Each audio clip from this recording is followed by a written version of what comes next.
আসসালামু আলাইকুম বন্ধুরা, আমরা আস্তে আস্তে চা বাগানের দিকে আসলাম। এটা আমার ছোট ভাই গ্রামের দিকে। এটা হলো গিয়ে সিপাহীপাড়া গ্রামের দিকে। দেখুন আমার বোনেরা এবং আমার আদরের ছোট ভাইরা আমরা সবাই মিলে একসাথে আপনার পেয়ারা বাগানের দিকে যাচ্ছি। তো দেখুন রাস্তার সাইড দিয়ে বড় বড় চা গাছ, এগুলো সব চা গাছ এবং ভেতরে আরও চা গাছ। এই সৌন্দর্য বাড়ানোর জন্য রাস্তার সাইড দিয়ে চা গাছ এত বড় করেছে। আমি এর সঙ্গে দেখতে আছি আসলে চার মতো গ্রান আসে কিনা। তো আমি একটা পাতা ছেড়ে এইভাবে মানে সুন্দর করে পরিষ্কার করে চাবাইছিলাম। তো আমার ভাই বলতেছে যে এগুলা খেও না, এগুলোর মধ্যে ওষুধ দেওয়ানো আছে।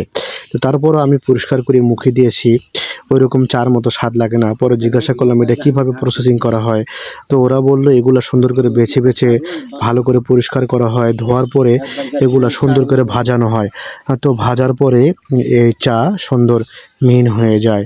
দেখুন এগুলো সব ওদের বাগানে। আমার বোনেরা আমরা সবাই আপনার পেয়ারা বাগানের দিকে যাচ্ছি।